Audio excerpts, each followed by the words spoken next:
Você sabia que tem anjos anotando tudo que você faz, tudo que eu faço? A partir do capítulo 8 do livro de Ezequiel, começa-se uma grande visão, uma extensa visão, que vai até o capítulo 11, de quando Ezequiel, com as autoridades de Judá, estão cativos na Babilônia. O Senhor pega Ezequiel e traz até Judá, até Jerusalém e até o seu templo, e mostra o que está acontecendo. E ele pergunta, vê Ezequiel, o que está acontecendo? E ele fala assim, Senhor, ele via mulheres adorando ao Deus Tamuz, um Deus que causava ciúmes ao nosso Deus. Ele via homens de costa para o templo, adorando o sol. Todas essas abominações estavam ali no templo de Jerusalém, um lugar que deveria ser só para adorar um único Deus, o meu e o teu Senhor. Um lugar onde deveria ser ter as pessoas em santidade, em arrependimento, procurando uma mudança de vida, mas ali é onde estava todo tipo de abominação aos olhos do Senhor. E a partir do capítulo 9, ele manda o Senhor, ele dá ordem para que os soldados, ele sai e executa a justiça, o juízo sobre Jerusalém, sobre Judá. Só que nisso ele também designa um homem vestido de linho, com estojo de escrevente à cintura. E ele manda aquele homem ir e anotar tudo que ele vê na cidade. E esse homem, esse anjo, ele volta com o relatório nas mãos e fala para o Senhor tudo que viu, tudo que anotou. E nessas anotações, ele também anotou que tinham pessoas ali naquele meio que não se conformava com o que estava acontecendo, não se conformava com a idolatria, não se conformava com os caminhos que aquele povo tinha seguido.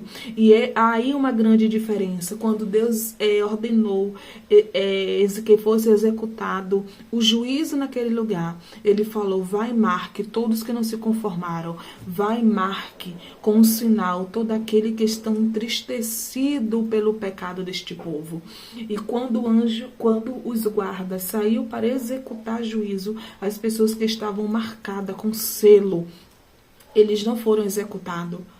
Porque aquele povo, ele não se conformava. Aquele povo, eles lutavam, relutavam contra a idolatria, contra o pecado, contra tudo aquilo que entristecia o coração de Deus. Há também um diferencial onde se encontra lá em 2 Pedro, no capítulo 2, no seu versículo 6 ao 8, onde Pedro conta que Ló se afligia pelo pecado, pelas abominações de Sodoma. E quando a destruição veio para Sodoma e Gomorra, Ló e sua família foram retirado daquele lugar, porque Ló, ele não se conformava com os padrões do que acontecia ali.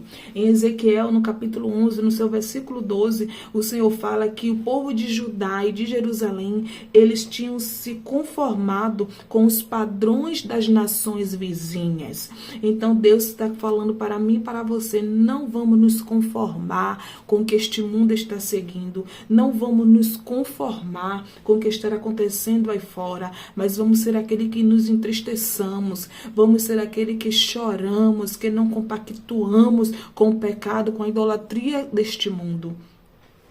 Ainda no capítulo 9, quando o Senhor executa o seu juízo, ele manda que os soldados saiam para matar mulheres, crianças, velhos, adultos, menos aquele que tinha marca, e que era para começar pelo seu templo. Não se engane, não pense que o juízo de Deus virá só para este mundo, não. Começará primeiro pela minha e pela tua vida. Começará pelas autoridades do povo de Deus. Começará pela igreja, pela casa do Senhor, porque é de nós que o Senhor espera maior exemplo. E infelizmente é de nós que o Senhor não está vendo esses maiores exemplos. E quando o juízo do Senhor chegar, quando a justiça dele chegar, ele vai começar pela minha e pela tua vida. Lá em 1 Pedro, no seu capítulo 4, no versículo 17, Pedro fala assim, pois chegou a hora de começar o julgamento pela casa de Deus. O julgamento começará pela casa do Senhor. Porque quando Deus olha para mim e para a tua vida, ele olhou para mim e para você e desejou assim, o exemplo tem que partir de vocês. Mas infelizmente, assim como o templo de Jerusalém, tinha mulheres chorando por outros deuses, tinha homem adorando outros deuses, tinha pessoas fazendo todos os tipos de repugnação que entristecia a Deus. Hoje na casa do Senhor, infelizmente, tem acontecido coisas abomináveis aos olhos dele. E quando ele vir com a sentença, começará por mim e por você. E o que o Senhor quer te falar neste momento, neste tempo é: não se escandalize quando você ver a justiça de Deus começar pela tua igreja e pela minha igreja. Não se escandalize, não se desmotive quando você vê máscara de cristão sendo caído.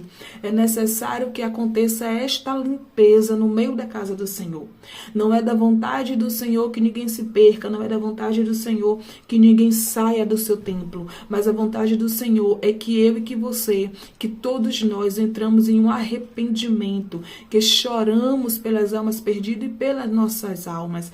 Não é a vontade do Senhor que ninguém saia, mas o Senhor também tem ministrado que todos aqueles que permanecer na casa dele e que não quer o arrependimento e que nem vai sair, ele mesmo vai tirar, porque está chegando um grande mover do Espírito Santo, está chegando um grande tempo para a igreja do Senhor, e ele não vai permitir que ninguém tente atrapalhar. Ninguém vai poder atrapalhar o que está por vir, porque é necessário que chegue um grande e último avivamento, para que possamos estar pronto para o arrebatamento. Porque se a volta do Senhor fosse hoje, eu não sei se 10, 20 ou 30 pessoas na humanidade subiriam, porque Deus não vem buscar uma noiva que não a quer. Deus não vem buscar uma noiva que para ela tanto faz se o noivo chegar ou não. Deus vem buscar uma noiva que a ame desesperadamente. E a gente só ama desesperadamente a Deus se estivermos cheios do Espírito Santo, porque a nossa carne ela não opera bem algum. Então é necessário que haja esse derramar do Espírito para que o fogo dele enche os nossos corações, para que nos apaixonemos novamente pela presença dele. Ele não vai casar com uma noiva fria, ele não vai casar-se com uma noiva que não deseje. Então é necessário que este derramar do Espírito Santo aconteça novamente para que possamos estar preparados para o casamento com o Cordeiro. Então você que está hoje vivendo, não sei como está a tua vida, mas esse é o chamado para um arrependimento.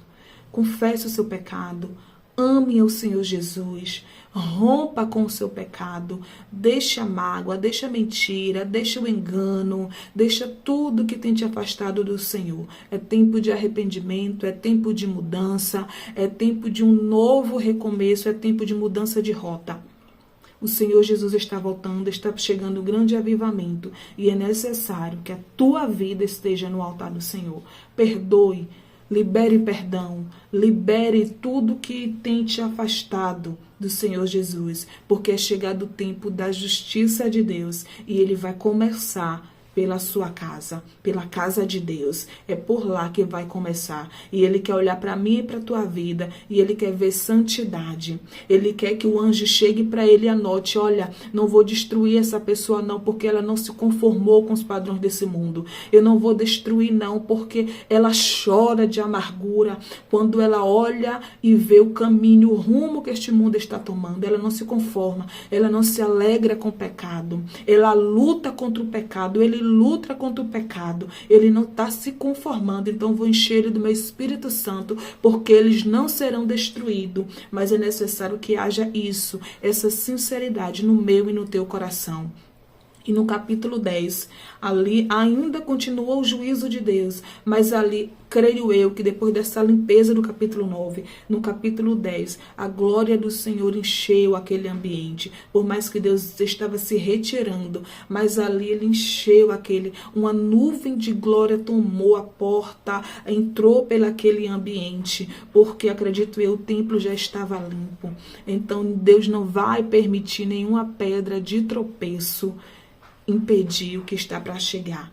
Ele não quer, não é da vontade dele lançar ninguém fora da sua presença, mas também ele não vai deixar aqueles que nem querem mudança e que nem querem sair. Ele vai tirar, porque o que está chegando é grande demais e eu quero fazer parte. Você tem que fazer parte do mover de Deus, e depois desse grande avivamento acontecerá o grande arrebatamento, porque sem esse avivamento, eu não sei se ele voltasse hoje, quem subiria?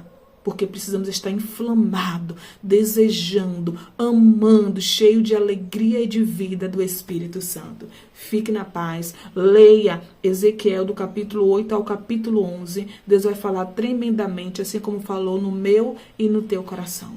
Amém? Que o Senhor Jesus continue te abençoando sempre.